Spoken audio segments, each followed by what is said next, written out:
सर्वांना ससने जय जो. संभाजी ब्रिगेडचा महाराष्ट्राचा विभागीय दौरा 5 फेब्रुवारी ते 14 फेब्रुवारीच्या पद्धतीने आयोजन केलेलं आहे. अमरावतीमधून संत गाडगे बाबा यांचं दर्शन घेऊन हा दौरा आयोजित केलेला आहे.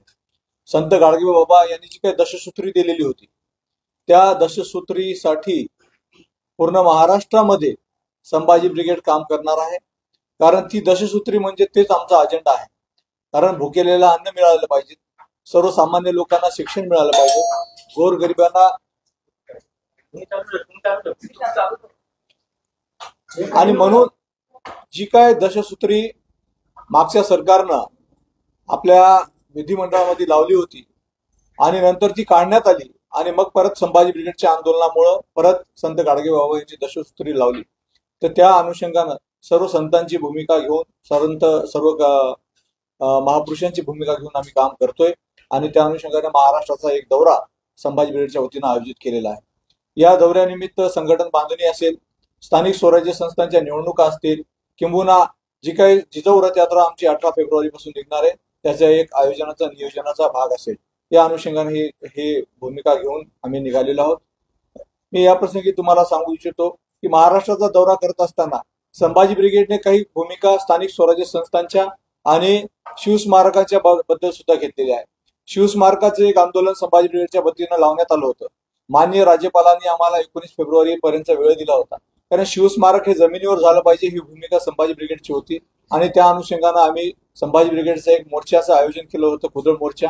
त्या दरम्यान आम्हाला माननीय मुख्यमंत्री आणि राज्यपालांनी पाचारण केलं आणि त्यांनी सांगितलं की आम्ही 19 फेब्रुवारी पर्यंत ठरवू.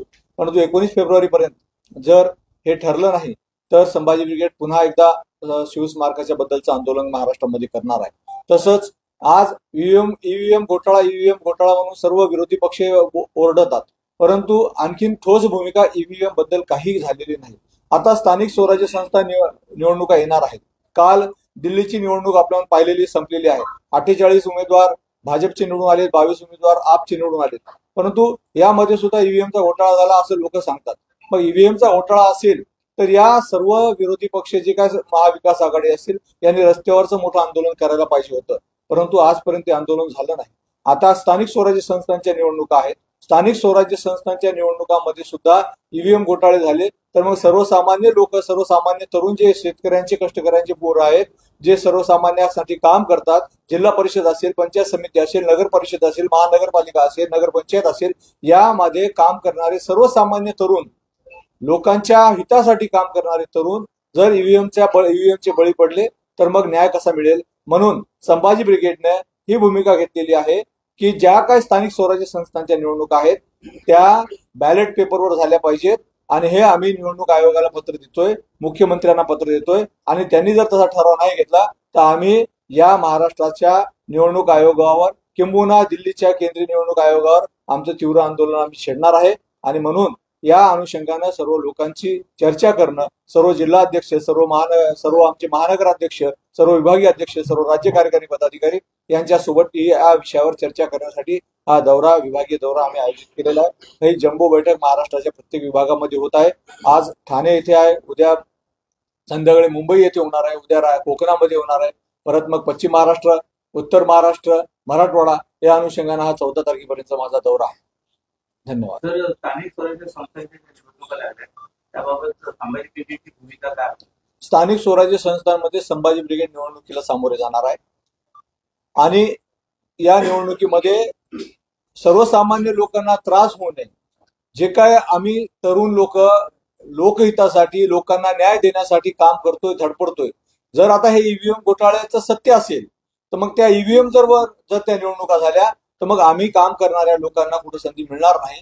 कारण घोटाळेबाज लोक परत निवडून येतील. त्यामुळं या निवडणुकांमध्ये 100% बॅलेट पेपरवर ईव्हीएमच्या न होता बॅलेट पेपरवर निवडणुका झाल्या पाहिजेत ही संभाजी ब्रिगेडची भूमिका राहणार आहे.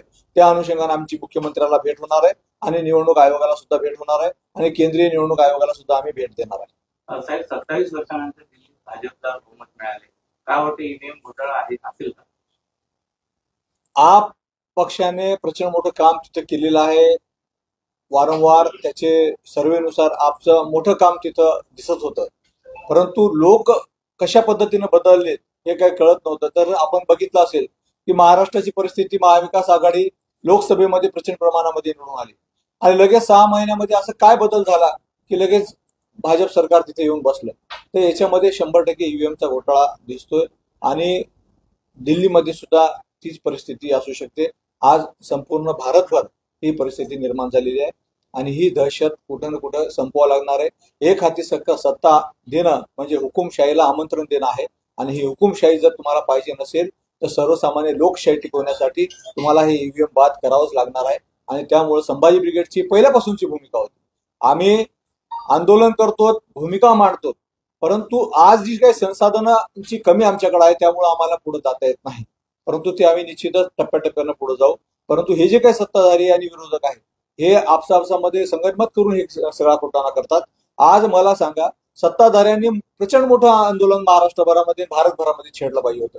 ईव्हीएम घोटाळ्याचं आंदोलन सांगितलं होतं, त्यावेळेस छेडलं नाही. आज त्यावेळेस संभाजी ब्रिगेडनं भूमिका घेतली होती की जर तुम्हाला ईव्हीएमवर निवडणुका नाही पाहिजे तर प्रत्येक लोकसभेला आणि विधानसभेला ईव्हीएम जर होत असेल तर फक्त 384 उमेदवार असले तरच ईव्हीएम काम करू शकते.